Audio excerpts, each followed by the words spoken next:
러시아 내부 상황이 급격히 악화되고 있습니다.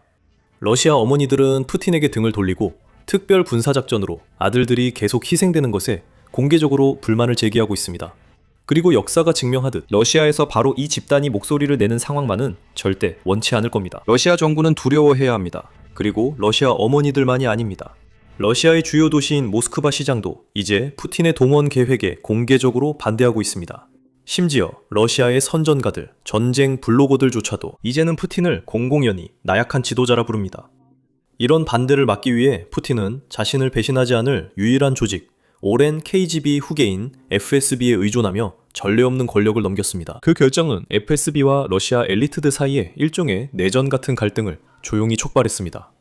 그리고 잊을 수 없는 것이 있습니다. 모스크바에서 신비한 일이 벌어지고 있습니다. 주민들은 어제 도시 전체에서 무언가를 들었습니다. 도심부터 외곽까지 퍼졌지만 정부는 정체를 밝히지 않고 있습니다. 이에 여러 추측이 나오며 한 물리학자는 핵과 관련됐을 수 있다고 주장합니다. 그렇다면 이것은 끔찍하게 실패한 핵실험이었을까요? 자, 이제 그 모든 것에 대해 알아보겠습니다. 그리고 물론 모스크바에서 모두가 들었던 그 소리를 여러분께 들려드리고 싶습니다. 하지만 그 전에 러시아에서 폭발이 일어났던 모든 것을 보여드리겠습니다. 이것이 우리의 새로운 코너입니다. 어젯밤 우크라이나는 러시아의 와일드베리즈 물류시설에 대한 공격을 계속했습니다. 이번에는 예카테린부르크를 타격했는데 이곳은 전선에서 약 200km, 대략 1500마일 떨어진 곳입니다. 여기에서 첫 번째 공격이 우리 눈앞에서 일어나는 것을 볼 수 있습니다. 드론이 다가오는 것이 보입니다. 드론이 다가오는 것이 보입니다. 그리고 여기에서 공격이 일어나는 장면을 볼 수 있습니다. 엄청나게 큰 공격은 아니지만 이 전체 시설이 종이와 다른 전자제품, 그리고 매우 잘 타는 배터리들로 가득 차 있다는 점을 기억해야 합니다. 잠시 후에 그 이후의 모습을 보여드리겠습니다. 하지만 그 전에 실제로 드론이 이 시설로 날아가는 장면을 볼 수 있습니다. 그리고 그 다음에 일어나는 일이 매우 흥미롭습니다. 드론이 바로 들어가지 않고 주위를 한 바퀴 돈 뒤 진입합니다. 특별한 이유가 있습니다. 제가 말하는 영상이 이것입니다. 드론이 바로 와일드베리스로 간다고 하지만 실제로는 그렇지 않습니다. 그 이유는 이 드론들이 우크라이나나 어디에서든 발사되기 전에 우크라이나 조종사들은 드론이 방공망과 대공 사격을 피할 수 있도록 미리 특정 경로로 비행을 프로그램합니다. 이제 이 드론이 주위를 맴돌다 바로 저기에서 떨어지고 여기서 두 번째 공격이 보입니다. 영상 앞부분을 보면 기본적으로 대공방어 사격 소리가 들립니다. 드론에 대해 말하자면 우크라이나인들이 최전선에서 최근 달성한 혁신을 살펴보겠습니다. 아시다시피 드론은 장거리 타격뿐 아니라 최전선에서도 매우 많이 사용되고 있습니다. 최전선에서는 주로 슈토 FPV 드론을 사용하고 있습니다. 하지만 그럼에도 불구하고 드론 운용 방식에도 새로운 변화가 있었습니다. 이전에는 이 드론들이 와이파이나 다른 신호를 이용해서 단순히 연결되어 있었습니다. 하지만 그로 인해 상대방이 그 신호를 방해하게 되었습니다. 그들은 전자전 대응을 통해 드론과의 통신을 완전히 차단할 수 있었습니다. 그리고 이때 러시아인들이 처음으로 광섬유 솔루션을 고안해냈습니다. 드론을 광섬유 케이블로 조종사와 직접 연결하는 방식이었죠. 이렇게 하면 신호를 방해할 수 없습니다. 이제 우크라이나인들도 이를 따랐고 여러 혁신을 고안했습니다. 예를 들어 광섬유 케이블을 잘라 드론을 떨어뜨리는 방법 등이 있습니다. 최근 우크라이나인들이 드론에 그물을 장착해 비행하는 새로운 방식도 있습니다. 그 그물은 러시아 드론을 발견하면 흥미로운 일을 합니다. 지금 여러분은 우크라이나 드론 시점에서 러시아 드론을 보고 있습니다.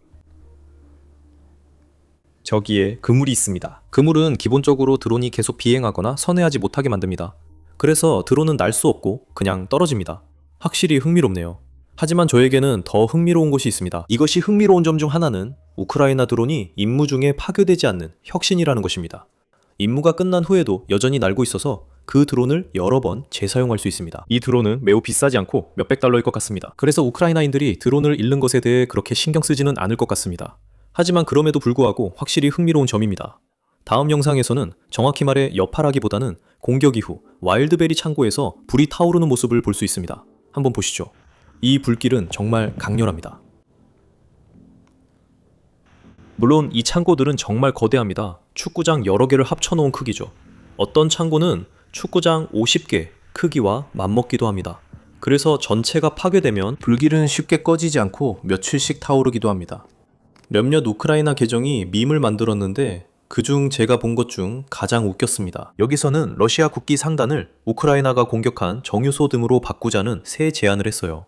러시아 스카이라인이 밝게 빛나는 모습이죠. 자, 약속대로 이제 여러분께 화재가 진압된 후 이 시설, 즉 창고가 어떻게 변했는지 보여드리고 싶습니다. 그 모습은 결코 보기 좋지 않습니다. 여기 위성 사진이 있습니다. 첫 번째 사진에서 보시는 것은 화재 전의 모습입니다. 이건 8월 1일에 촬영된 것으로 공격 전에 찍힌 사진입니다. 그리고 창고가 다른 창고들처럼 멀쩡히 서 있는 모습을 볼 수 있습니다. 공격은 8월 4일과 5일 밤에 이루어졌습니다. 그래서 날짜가 두 개로 나뉘는 것이죠. 그리고 이것이 공격 이후의 모습입니다. 거의 모든 것이 다 타버렸습니다. 그리고 이곳은 툴라시에 있었습니다. 이것은 최근 공격입니다. 다음 이미지는 모스크바 및 모스크바 지역에서 촬영됐습니다. 엘렉트로스탈의 이 창고는 우크라이나가 공격한 최대 규모였습니다. 여기는 와일드베리즈의 두 번째로 큰 창고이자 공격으로 파괴된 창고 중 가장 큽니다. 그 이후 모습을 보시죠. 이 공격은 7월 18일에 일어났습니다. 그리고 이제 위성 사진을 보면 거의 모든 것이 불에 타버렸습니다. 여기 일부 구역은 타지 않았고 이쪽에도 일부 남아 있습니다. 하지만 그 외에는 시설의 85% 이상이 거의 쓸 수 없게 되었습니다. 재건이 필요합니다. 우크라이나의 물류 봉쇄도 계속되고 있습니다. 즉 러시아는 크림반도에 보급을 하는데도 그리고 전선의 병력에 보급을 하는데도 매우 큰 어려움을 겪고 있다는 뜻입니다. 여기 우크라이나 국방부 공식 계정에서 올라온 추가 영상들이 있습니다. 지난 며칠간 무슨 일이 있었는지 보여줍니다. 몇 개 함께 보시죠. 여기서는 보급 트럭이 드론에 의해 타격을 받는 모습을 볼 수 있습니다. 그리고 뒤쪽에서 또 다른 트럭이 공격당하는 장면도 볼 수 있습니다. 그리고 여기서는 연료 탱크 트럭, 즉 연료 트럭이 드론에 의해 공격당하는 모습도 있습니다. 지난 영상에서 우리는 러시아군이 요즘 얼마나 자주 방공 트럭을 보내는지에 대해 이야기했었죠. 그래서 방공부대가 연료 수송대와 함께 이동하며 그 수송대를 드론으로부터 보호하기 위해 포를 갖추고 있습니다. 하지만 안타깝게도 이제 그것조차도 더 이상 효과가 없습니다. 그리고 놀랍게도 그 수송대 중 하나가 우크라이나군에 의해 막 파괴되었습니다. 그리고 우리는 러시아 남성이 모든 일이 벌어진 현장을 차로 지나가면서 촬영한 영상을 가지고 있습니다. 한번 보시고 들어보세요. 그가 직접 해설을 합니다. 그래서 제가 따로 설명할 필요가 없습니다. 여러분이 직접 들어보세요. 자, 갑시다. 맞은편에서 오는 차량은 없고 여기에는 세 대의 차량이 불타고 있습니다.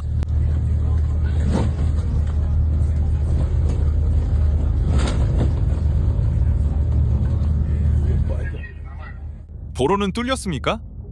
가가가 젠장. 아무것도 안 보여 젠장. 전혀 안 보여. 시발 아무것도 안 보여. 이게 바로 아드레날린이 솟구치는 기분이지. 어제 현지 시간 오전 9시쯤 모스크바 지역에서 무언가가 폭발해 모두 그 소리를 들었습니다. 여기서 모두란 정말 모두입니다. 도심 한가운데서부터 도시 외곽까지 모두가 그 소리를 들었습니다. 하지만 뭔가 수상한 일이 벌어졌어요. 왜냐하면 지금까지도 그 소리가 무엇이었는지에 대한 공식적인 확인이 없기 때문입니다. 보통 우크라이나 드론이 들어올 때마다 정부는 항상 여러분, 우리가 이만큼의 드론을 격추시켰고 여러분이 보는 저 불길은 모두 드론 잔해 때문입니다 라고 발표합니다. 완전히 진실은 아니더라도 항상 발표가 있죠. 러시아 사람들은 항상 어떤 식으로든 발표를 듣습니다. 하지만 이번에는 아무런 발표도 없었고 그래서 많은 러시아인들이 이게 뭐였는지에 대해 여러 가지 추측을 하게 됐습니다. 그리고 그 추측들은 정말 무섭습니다. 이제 그 추측들에 대해 이야기하기 전에 저는 그 소리의 영상을 가지고 있습니다. 이건 현관 카메라나 아니면 누군가 집 옆에 설치한 카메라에서 찍힌 것 같습니다. 화면에 뭐가 보이든 상관없으니 들리는 소리에 집중하세요. 자, 한번 들어보시죠.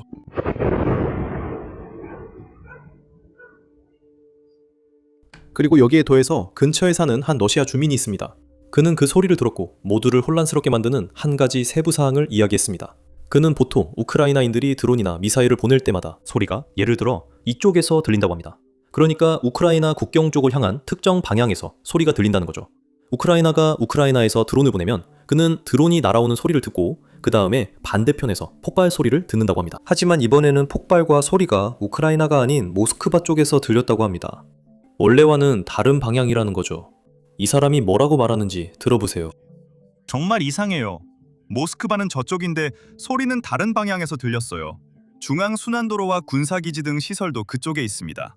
벨라루스, 우크라이나도 그 방향이고 드론도 주로 거기서 옵니다. 그리고 소리가 그쪽에서 났어요. 저는 방공 시스템이 작동하는 줄 알고 아예 아무것도 올리지 않았어요. 이런 일은 매일 있어요. 하지만 저쪽 모스크바에서도 그 소리를 들었다면 세르프호프와 포돌스크는 저 방향에 있습니다. 한마디로 창문이 덜컹거렸고 집 전체가 기초에서 흔들리는 느낌이었어요. 한마디로 모든 것이 흔들렸어요. 그건 그냥 미사일이 지나가는 건 아니었어요. 땅에서 뭔가 올라오는 거였어요. 무언가가 추락했거나 아니면 무언가가 발사된 거예요. 내가 무슨 생각을 했는지 알아요? 어제 머스크의 로켓이 시속 6,800km로 달에 충돌해서 거대한 분화구를 만들었어요. 그러나 진공에서는 소리가 전달되지 않습니다. 그래서 거기서 나는 소리가 우리에게까지 도달할 수는 없었어요. 그게 제 유일한 추측입니다. 저는 다른 건 아무것도 몰라요. 이제 게다가 이 소리를 들은 러시아 물리학자가 있는데 그분도 자신만의 이론이 있습니다. 그리고 그 이론은 무섭습니다. 그래서 여러분께 말씀드리고 싶은 건 이 사람이 아무런 증거도 제시하지 않았다는 겁니다. 그냥 자기 생각을 말하는 거예요.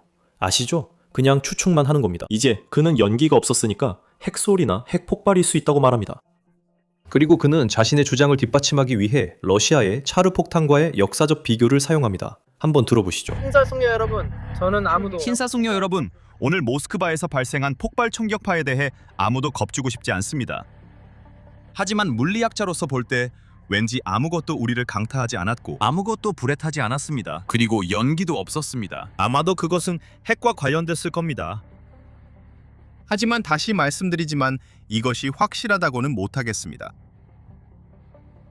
차르 본바 실험 당시 충격파가 지구를 여러 번 돌았다는 점을 상기시켜드리겠습니다. 저는 지금은 모르겠습니다. 러시아인들이 곧 이 일에 대해 진짜 확인을 받기를 바랍니다. 하지만 솔직히 이게 아무 일도 아니라고 해도 푸틴은 훨씬 더 큰 문제를 안고 있습니다. 그에게 있어서 최악 중의 최악의 시나리오가 현실이 되어가고 있습니다. 그리고 왜 제가 이것이 최악의 시나리오라고 말하는지 이해하려면 소련의 마지막 전쟁이 실제로 어떻게 끝났는지 알아야 합니다. 그리고 그 전쟁이 실제로 소련의 붕괴로 이어졌습니다. 간단히 요약하자면 소련이 아프가니스탄에 들어갔을 때 10년 동안 그곳에 발이 묶였습니다. 그리고 결국 그 전쟁을 끝낼 수밖에 없었던 이유는 러시아의 어머니들이 정부에 맞서 시위를 시작했기 때문입니다. 그런데 이와 비슷한 일이 푸틴에게도 일어나고 있습니다. 그도 똑같은 수렁에 빠져 있습니다. 한번 들어보시죠. 지난번에 제가 영상에서 욕설을 삐처리하지 않겠다고 했던 게 기억나는데 편집자가 결국엔 삐처리를 했더라고요. 하지만 걱정하지 마세요. 이번에는 그런 일 없을 겁니다. 이미 편집자에게 삐처리하지 말라고 부탁해뒀거든요. 그러니까 한번 들어보세요. 검열되지 않은 버전입니다. 그리고 잠깐만요. 아직 구독하지 않으셨다면 아래 구독 버튼을 꼭 눌러주시고 좋아요 버튼도 눌러주세요. 이게 알고리즘에 정말 큰 도움이 됩니다. 자, 이제 클립을 보여드릴게요. 이 빌어먹을 전쟁을 지지하는 멍청이들, 특수 군사작전의 목표가 달성되기를 기다리는 사람들, 이 전쟁을 원하는 여러분 모두 거기 가서 다 죽어버려. 방금 미사일이 우리 아이 유치원 위로 날아갔어. 미사일 경보가 울렸고 우리 아이는 그 사이렌 의미를 알아. 내 아이가 미사일 위협이라는 말을 알아야 하는 세상에서 살아야 한다는 게 벌써 싫어. 우리는 유치원에 들어가기도 전에 미사일이 머리 위로 낮게 날아갔어. 그 미사일은 우크라이나 아이들을 죽이려 했을 거야. 아마도 그 미사일은 우리 아이들을 죽이려고 날아갔을 수도 있어. 제 아이가 계단에서 넘어져 많이 무서워했어요. 그 아이는 공황 발작을 겪었어요. 그 아이는 어떻게 해야 할지 몰랐지만 작은 비행기는 아니란 걸 알았어요. 헬리콥터도 아니었어요. 그건 미사일이었어요. 그는 그 소리를 알아챘어요. 그는 유치원 밖 계단으로 달려가서 통제할 수 없이 울기 시작했어요. 그는 무서워했어요. 이 세상엔 아무것도 없어요. 내 아이의 눈물을 감수할 만큼 가치 있는 건 아무것도 없어요. 저는 여전히 이걸 지지하는 분들께 호소하고 있습니다. 아직도 이런 유혈 사태를 원하는 분들께. 여러분은 아이들 정신건강도 해치고 있습니다. 그들의 인생까지 망치고 있어요. 제 아이는 좋은 어린 시절을 보내고 있어요. 그 아이는 작은 자전거가 있어요. 우리는 강에서 수영을 해요. 그 따뜻한 어린 시절의 추억들 외에도 그는 유치원 위로 미사일이 날아가서 두려움에 계단에 누워 있었던 기억도 떠올릴 거예요. 이 일을 시작한 사람들, 저주받아라. 하지만 그보다 더 저는 이 일을 계속하는 사람들에게 저주를 내립니다. 매일 무기를 들고 다른 사람을 죽이러 가는 사람들에게요.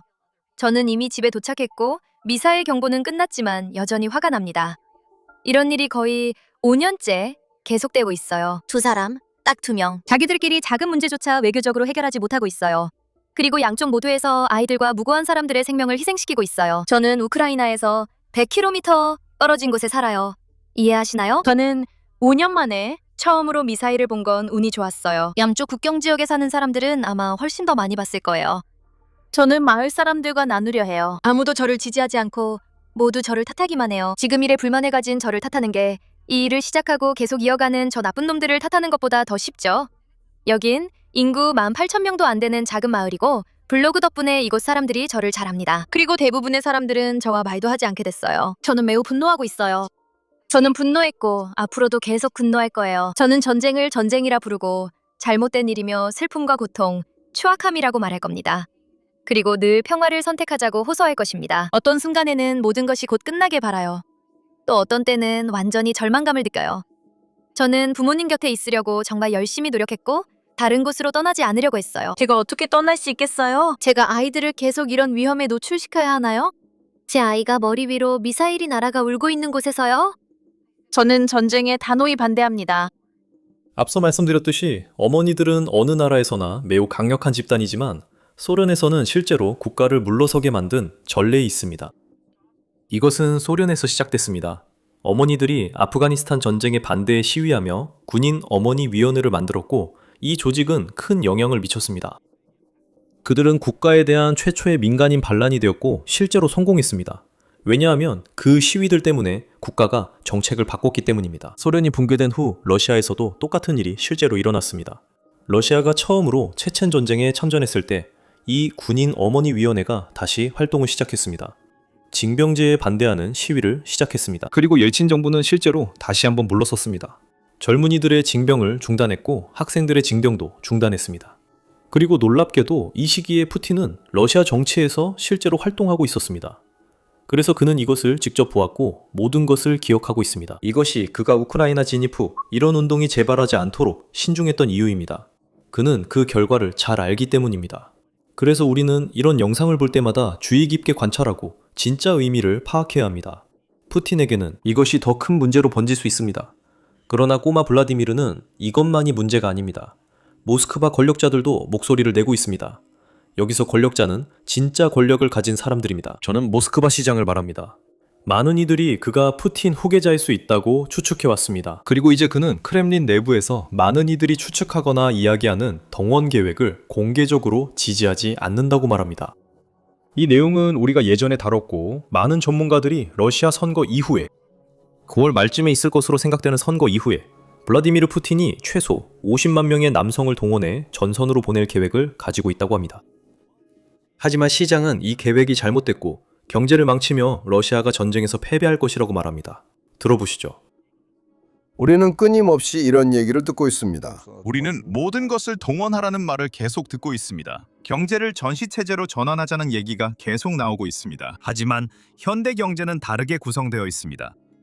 평시 경제가 없다면, 세금도 없고 개인 소득도 없다면, 그리고 정치 상황도 완전히 다르다면 우리는 전쟁에서 승리하지 못할 것입니다. 우린 전쟁에서 승리하지 못할 겁니다. 그리고 삶을 파괴하고 정상적인 경제를 죽이는 것은 나라 자체를 죽이는 것입니다. 그래서 이런 이야기들은 현대 경제나 현대 전쟁이 어떻게 이루어지는지 모르는 사람들에게서 나오는 의미 없는 이야기들입니다. 현대 전쟁은 두 개의 전선에서 싸워집니다. 첫째, 실제 전장입니다. 둘째는 국가의 건강과 안정적인 경제입니다. 이것 없이는 승리가 없습니다. 불가능합니다. 솔직히 말해 이것은 아주 부드러운 비판이었습니다. 그의 말은 경제를 겨냥한 것이었고 그는 전쟁 자체를 비판하는 일은 철저히 피하고 있습니다. 하지만 그는 러시아에서 푸틴에게 공개적으로 반대한 가장 영향력 있는 고위 관리 중 한 명입니다. 하지만 있잖아요. 그는 유일한 사람이 아닙니다. 이 사람, 즉 시장처럼 이렇게 외교적으로 말할 필요가 없는 러시아 선전가들도 있습니다. 그들은 이제 더 이상 부드럽게 굴지 않습니다. 이제는 푸틴이 이 전쟁을 이끄는 방식 때문에 공개적으로 그를 약한 지도자라고 부르고 있습니다. 한번 들어보시고 그 다음에 이 사람이 진짜로 무슨 말을 하는지 설명해드리겠습니다. 최고 지도자라는 조명입니다. 최고 지도자가 실제로 무슨 일이 일어나고 있는지에 대한 객관적인 정보를 갖고 있지 않다는 것은 의심의 여지가 없습니다. 왜냐하면 솔직히 말해서 그가 내놓는 말이나 행동이 현장에서의 현실과 최고 지도자가 상황을 바라보는 시각 사이에 엄청나고 거대한 차이가 있기 때문에 오히려 뼈아픈 인상을 줍니다. 존재하는 것과 한편으로는 속담에 있듯이 왕은 모른다. 하지만 한편으로는 신뢰합니다. 이 완전한 거짓과 기만의 시스템을 만든 게 바로 왕 자신이 아니었나요? 그런 것들이요? 정확히 말하면 혼자만은 아니었죠. 하지만 그의 적극적인 등등. 이런 질문에 대해 적절한 말을 찾는 게 얼마나 힘든지 알겠어요. 그러니까 제가 그냥 솔직하게 말할게요. 블라디미르 블라디미로비치 푸틴은 강한 지도자인가요? 아니요, 그는 그렇지 않습니다. 그는 약한 지도자입니다. 그리고 사람들이 말하듯 왕이 신하들에게만 휘둘리는 것도 아닙니다. 하지만 노골적으로 자리에 앉아있는 인물들도 있습니다. 그리고 그 외에도 특정 탑이나 특정 건물 등 여러 곳에 앉아있는 인물들도 있습니다. 또한 그 중에는 일련의 논란이 든 임명에 책임이 있는 사람들도 포함됩니다. 논란이 된 임명 책임자들도 포함됩니다. 제가 말했듯이 그는 외교적인 언어를 쓰지 않았고 그의 비판은 특정 배경에서 나왔습니다. 이것은 푸틴이 이 전쟁을 어떻게 보는지와 실제로 전선에서 이 전쟁이 어떻게 벌어지고 있는지에 관한 것입니다. 푸틴은 여전히 믿고 있습니다. 적어도 공개적으로는 그렇게 말하고 있습니다. 실제로 그가 믿는지는 우리가 잘 모릅니다. 하지만 그는 공개적으로 러시아군이 여전히 전진하고 있고 러시아가 전선에서 전혀 문제를 겪고 있지 않다고 말합니다. 그가 그것을 믿는지는 모르겠습니다. 그가 국내 청중을 위한 선전 목적으로 이렇게 말하는 것인지도 모르겠습니다. 하지만 한 가지는 확실합니다. 현실은 푸틴이 말해온 것과 일치하지 않습니다. 지난해 말부터 그는 여러 번 군복을 입고 나와서 러시아가 우크라이나에서 새로운 도시를 점령했다고 대대적인 연설을 했습니다. 그런데 실제로 전선을 살펴보면 그가 거짓말을 한다는 걸 알게 됩니다. 실제로는 두 가지 중 하나입니다. 첫째, 러시아 군인 한 명이 새 도시에 깃발을 꽂았다는 것입니다. 푸틴은 러시아가 그 도시를 장악했다고 주장하지만 실제로는 그렇지 않습니다. 깃발이 올라가자 우크라이나 드론이 러시아 군인을 공격해 러시아는 더 이상 그 도시를 통제하지 못합니다. 푸틴은 그 도시가 러시아 통제하에 있다고 하나 실제로는 다릅니다. 이런 일이나 더 심한 일도 있습니다. 러시아 군인들은 아직 도시 밖에서 회색지대에서 싸우고 있습니다. 그런데도 푸틴은 도시가 러시아 통제라며 대놓고 거짓말합니다. 이런 일이 있을 때마다 러시아 선전가들은 항상 푸틴 주변 인물만 비난하고 푸틴을 직접 비판하지 않습니다.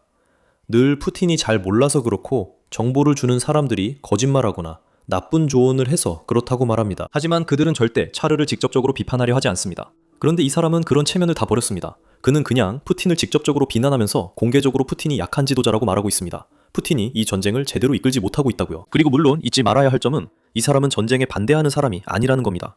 그는 러시아가 우크라이나를 점령하길 원합니다. 그는 푸틴이 더 강경하게 나가길 원하고 푸틴이 할 수 있는 한 많은 민간인을 죽이길 바란다는 겁니다. 하지만 그는 푸틴이 전쟁을 이끌 자질이 없다고 생각해 비판하는 것입니다. 자, 그거 아세요? 약해졌다는 부분은 사실입니다. 푸틴의 통치는 약해졌습니다. 그리고 푸틴 자신도 이 사실을 알고 있습니다. 그는 자신이 처한 위치를 느끼고 있습니다. 그래서 그는 실제로 점점 더 많은 권력을 FSB에 넘기고 있는 것입니다. 자신이 권력을 유지할 수 있도록 하기 위해서죠. 그리고 이것이 러시아 엘리트들 사이에서 매우 문제가 되는 상황을 만들고 있습니다. 무슨 말인지 보여드릴게요. 이건 블룸버그에서 막 나온 새로운 보고서입니다. 한번 보시죠. 푸틴은 전시 엘리트들을 통제하기 위해 FSB 강경파들에게 의존하고 있습니다.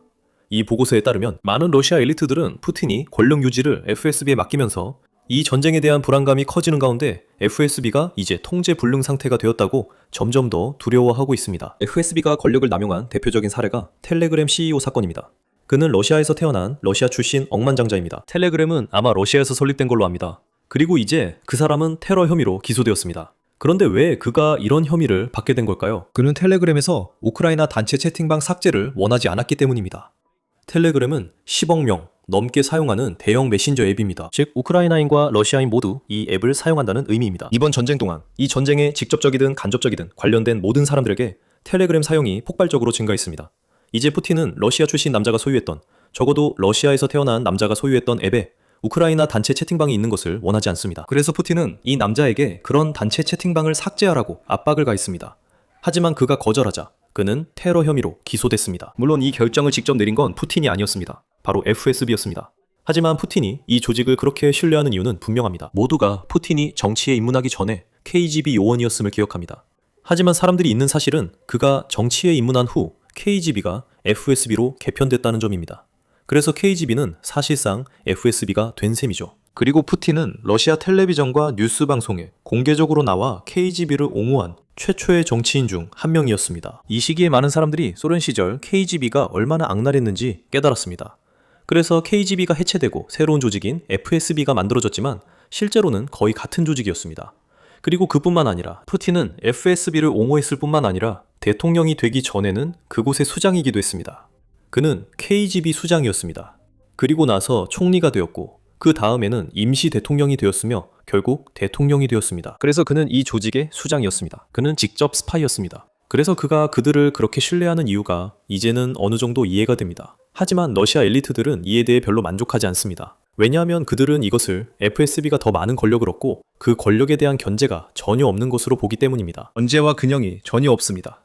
FSB가 하는 말을 통제할 수 있는 다른 조직이나 기관이 없습니다. 그들은 사실상 이제 러시아 내에서 무제한의 권력을 갖게 된 것입니다. 러시아 소식통의 이 특정한 댓글을 한번 보시죠. 이 내용은 FSB 제2부서에 관한 것으로 테러와 러시아 정치 질서 유지가 주 임무입니다.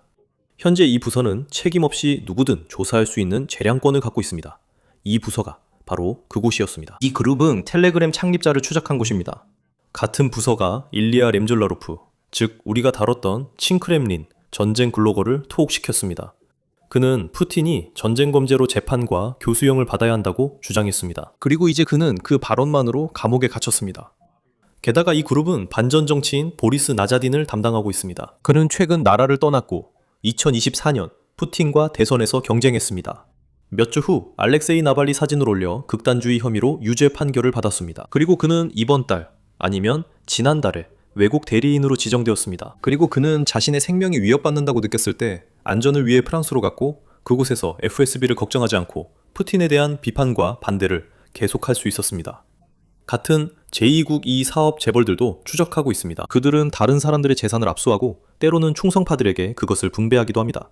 만약 푸틴을 화나게 하는 억만장자가 있고 푸틴을 지지하는 억만장자가 있다면 그의 돈은 그냥 그 사람에게 넘어가게 됩니다. 왜냐하면 그는 정권을 지지하고 있기 때문이죠. 그리고 물론 그들은 일반 사람들도 추적하고 있습니다. 즉 물리학자, 연구원, 배우, 목소리를 내는 누구든지 해당됩니다. 이제 러시아 엘리트들에게 이것은 좋은 상황이 아닙니다. 왜냐하면 그들이 전쟁에서 이익을 얻고 있더라도 제재 때문에 딱히 갈 곳이 없기 때문입니다. 그리고 그들은 점점 더 권위주의적으로 변하고 점점 더 소련처럼 되어가는 나라에서 살고 싶어 하지 않습니다. 그래서 일부 엘리트들은 지금 서방 언론과 인터뷰를 하면서 푸틴 치하에서 FSB가 얼마나 많은 권력을 얻게 되었는지에 대해 이야기하고 있습니다. 특히 지금 이 전쟁이 계획대로 잘 진행되지 않고 있기 때문에 그렇습니다.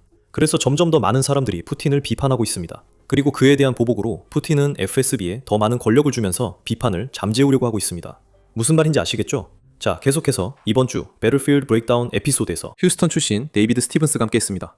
그는 전직 미 해군 지휘관이자 페르시아만 타격작전 장교였으며 현재 작가로 활동합니다. 우크라이나 전쟁이 시작된 후 계속 상황을 면밀히 지켜보고 있습니다. 여러분도 아시다시피 이 코너는 저희가 보통 멤버십 회원들에게만 공개하는 전체 에피소드에서 발췌한 부분입니다. 만약 멤버십에 가입해서 저희 채널을 후원하고 싶으시다면 아래의 가입 버튼을 클릭하시거나 basic인사이더.com으로 방문하시면 됩니다. 여러분의 후원 덕분에 저희가 독립적인 저널리즘을 이어갈 수 있습니다. 저희는 투자자나 억만장자 후원자가 없으며 후원과 유튜브 광고 수익으로 운영됩니다. 콘텐츠를 즐기셨다면 오늘 멤버십에 가입해 후원하고 매일 다양한 독점 콘텐츠를 이용하실 수 있습니다. 이제 코너를 시작하겠습니다. 이건 정말 인상적입니다. 이건 제가 보기엔 거의 소형 항공모함이라고 할 수 있을 것 같습니다. 다른 드론을 발사할 수 있고 표적을 회피할 수 있는 드론입니다. 심지어 자폭 드론으로도 사용할 수 있습니다. 항공모함이 원하지 않는 일입니다. 바로 들어가죠. 그들은 그런 게 아예 없었어요. 그게 가장 멋진 부분이고 당신도 그렇게 느낄 거예요. 해군 소식을 더 가까이서 보기 때문이죠. 이번 침공 시작 시 그들은 해군이 없었고 이제는 그리고 비교적 저렴합니다. 일부 영상에서 드론을 발사한 후 실제로 조종하기 위해 안테나 마스트를 세우는 모습을 볼 수 있을 거예요. 또한 전파방해 가능성을 줄이기 위해 광섬유 옵션도 있습니다. 저에게 정말 인상 깊었던 점 중 하나는 아마 다른 영상 클립에서도 보실 수 있을 거예요. 이 장비에 실제로 로켓 발사기가 장착되어 있습니다.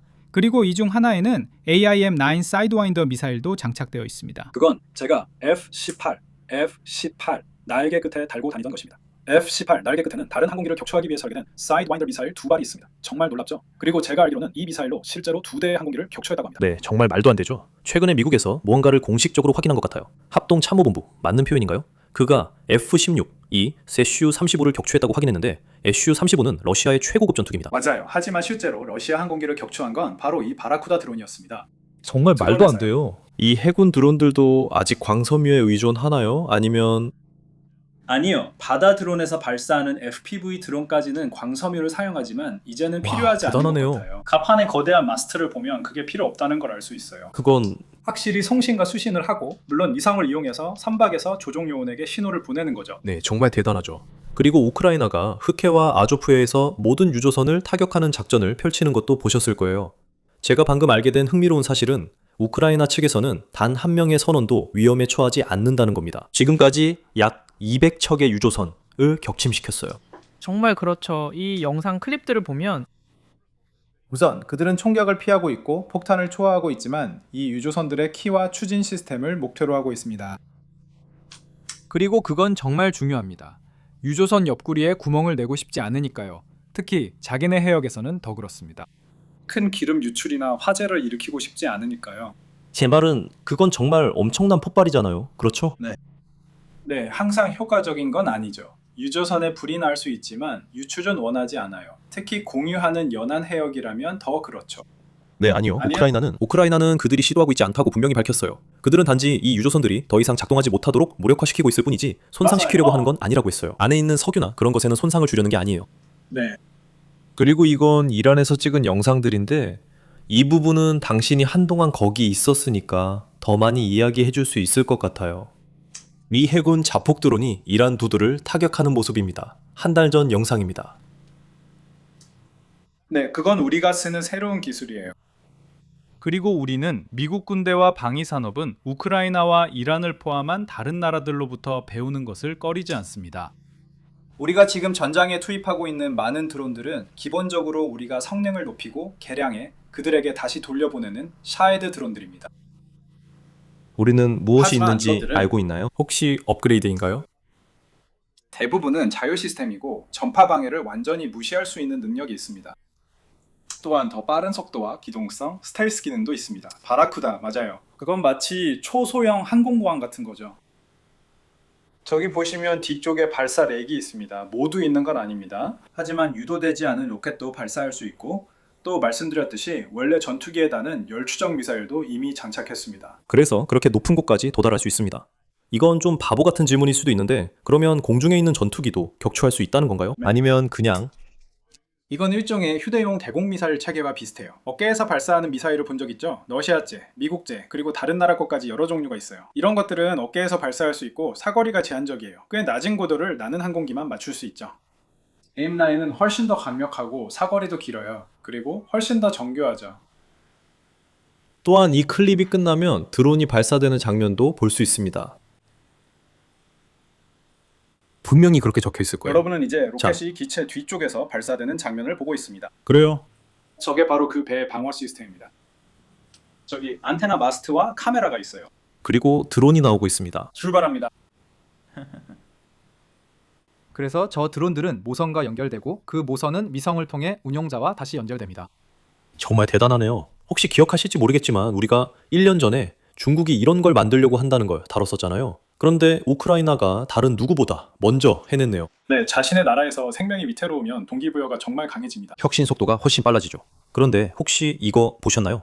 우리가 최근에 다뤘던 내용인데 2026년을 목표로 하루에 2개씩 새로운 드론 설계를 승인하고 있대요. 말도 안 되죠. 안 그래요? 정말 대단하고 놀랍습니다.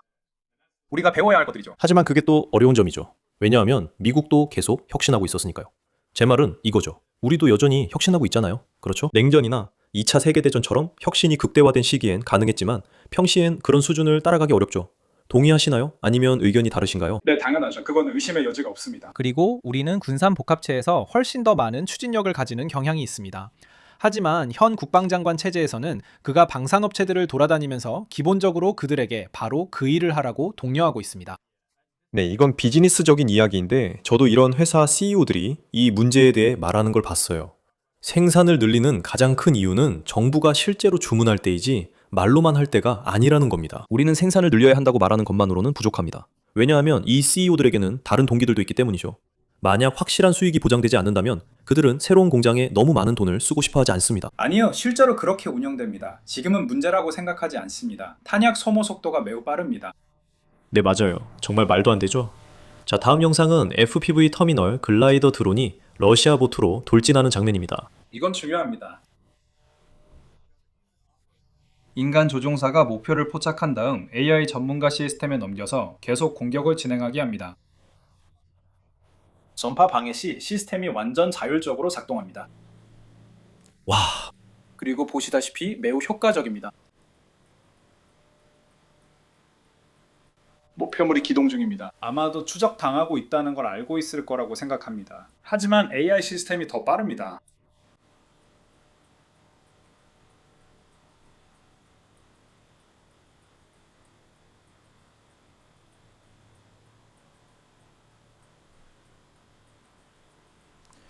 그래서 사실 저도 이 부분에 대해 더 배우고 싶었습니다. 최근에 CIA 국장 레트클리프가 러시아 병사의 전선에서 버티는 시간이 20-30분이라고 확인한 거 보셨나요? 그 저도 영상? 봤어요. 그게 AI 때문이라고 하셨죠? 또 어떻게 쓰일까요? 조종사가 통제 못하면 AI가 대신 조종한다는 말이네요. 맞나요? 계속 말씀하세요. 설명해 주셔서 감사합니다. 네, 저는 맞아요. 잘 몰랐거든요. 정말 맞는 말이에요. 대부분 FPV 영상은 목표물에 가까워질수록 움직임이 불안정해지고 화면이 흔들려요. 결국 화면이 완전히 사라지죠. 인간 조종사 입장에서도 항공모함 조종사라면 반마일 정도 떨어져 있을 땐 별로 어렵지 않다고 할 거예요.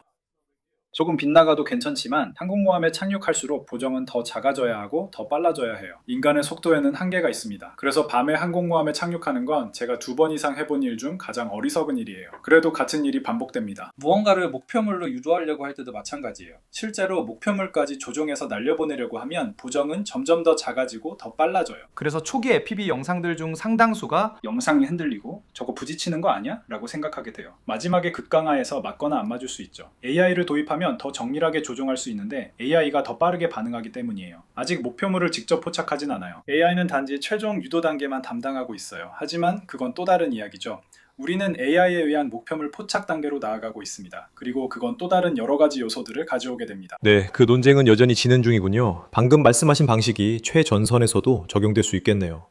마지막에 AI가 제어를 넘겨받는 거죠. 전자전이나 방해가 아니더라도 AI가 인간보다 쉽게 할 수 있어 AI가 제어를 맡는 거군요. 맞아요. 저도 그 균형점을 잘 모르겠어요. 운용자들은 자신들이 더 잘할 수 있다고 생각해 AI의 제어를 넘기지 않을 수도 있죠. AI의 목표물 포착은 최근에야 가능해졌습니다.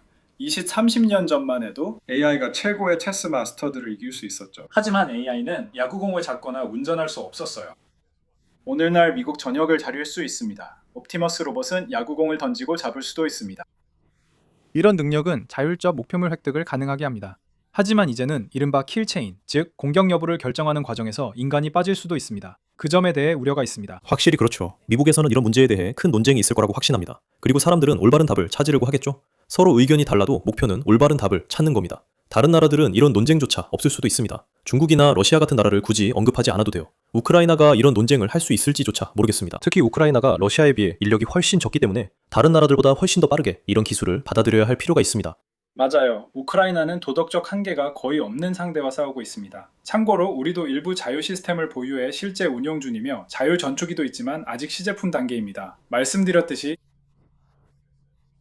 사실상 결정권을 기계에 넘기고 임무를 수행하도록 보내는 것에 대한 우려가 있습니다. 다시 한번 말씀드리지만 에피소드의 나머지 부분을 보고 싶으시다면 아래에서 멤버십에 가입하실 수 있습니다. 제 이름은 쌤이고 다음 영상에서 뵙겠습니다.